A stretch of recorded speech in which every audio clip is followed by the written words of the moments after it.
বাসায় থাকা ঘরোয়া মশলা দিয়ে আর শুধুমাত্র কয়েক টুকরা মাংস দিয়ে বাচ্চাদের পছন্দের এই নাস্তা রেসিপিটি তৈরি করে ফেলুন। বাচ্চাদের পাশাপাশি বড়রাও খেতে খুবই পছন্দ করে, এত মজা হয় খেতে এই নাস্তাটা। তো কিভাবে বানিয়েছি জানতে হলে সম্পূর্ণ ভিডিওটি শুরু থেকে দেখতে হবে। হ্যালো এভরিওয়ান, আসসালামু আলাইকুম। কেমন আছেন সবাই?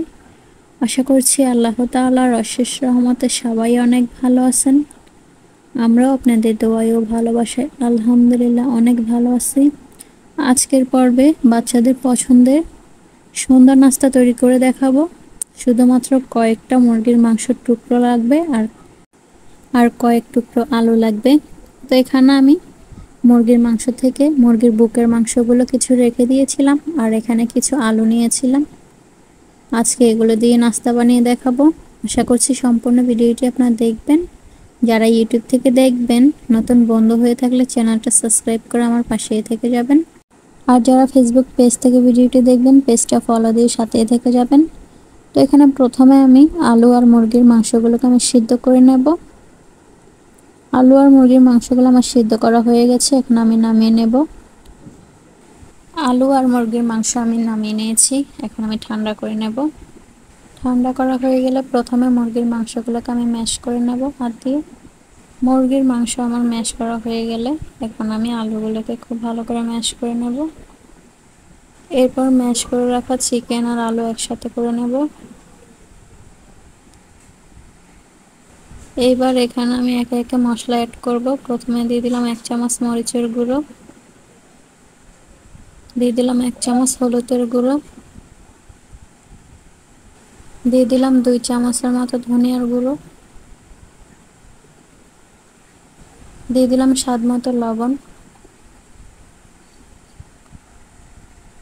এরপর দিয়ে দিলাম আদা বাটা, দিয়ে দিলাম রসুন বাটা, দিয়ে দিলাম পেঁয়াজ বাটা, দিয়ে দিলাম কাঁচামরিচ কুচি, সাথে দিয়ে দিলাম পেঁয়াজ কুচি। এরপর দিয়ে দিলাম কর্নফ্লাওয়ার। এইবার আমি সবগুলো একসাথে খুব ভালো করে হাত দিয়ে মাখিয়ে নেব। সবগুলো উপকরণ একসাথে মাখানো হয়ে গেলে এখন আমি গোল গোল শেপ করে নেব চপগুলো। একটা আমার রেডি করা হয়ে গেছে, বাকি সবগুলো আমি ঠিক একইভাবে গোল গোল শেপ করে নিয়েছি।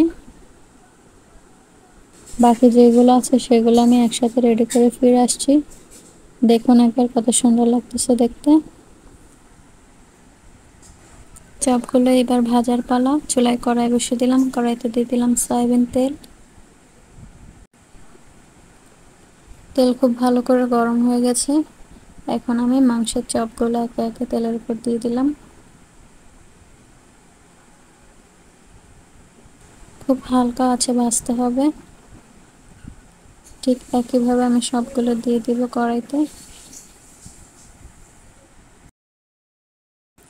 এক পাশ হয়ে গেছে, কিছুক্ষণ পর চপগুলো একবার আমি উল্টিয়ে দেব। এই রেসিপিটি খেতে ভীষণই ভালো লাগে। প্রথমে ভেবেছিলাম কেমন জানি হয়, আমার কাছে খেতে ভীষণ মজা লেগেছিল। আপনারা একবার হলে ট্রাই করবেন, না হলে বুঝতে পারবেন না কতটা মজা হয় খেতে। মজা হয়েছিল বিধায় আপনাদের সাথে শেয়ার করলাম। বাচ্চারা খেতে খুবই পছন্দ করবে। বাড়িতে আপনারা বানিয়ে ট্রাই করবেন, আশা করছি ভালো লাগবে।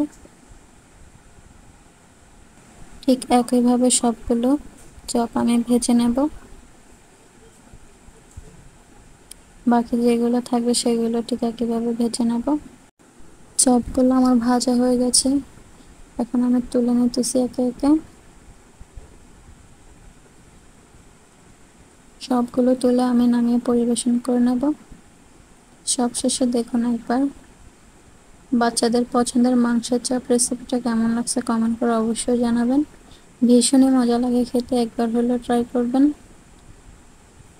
ভিডিওটি ভালো লাগলে লাইক কমেন্ট শেয়ার করে পাশে থাকবেন। ভেতরের অংশটা ভেঙে দেখাই একটু। সবাই ভালো থাকবেন, সুস্থ থাকবেন। আল্লাহ হাফেজ।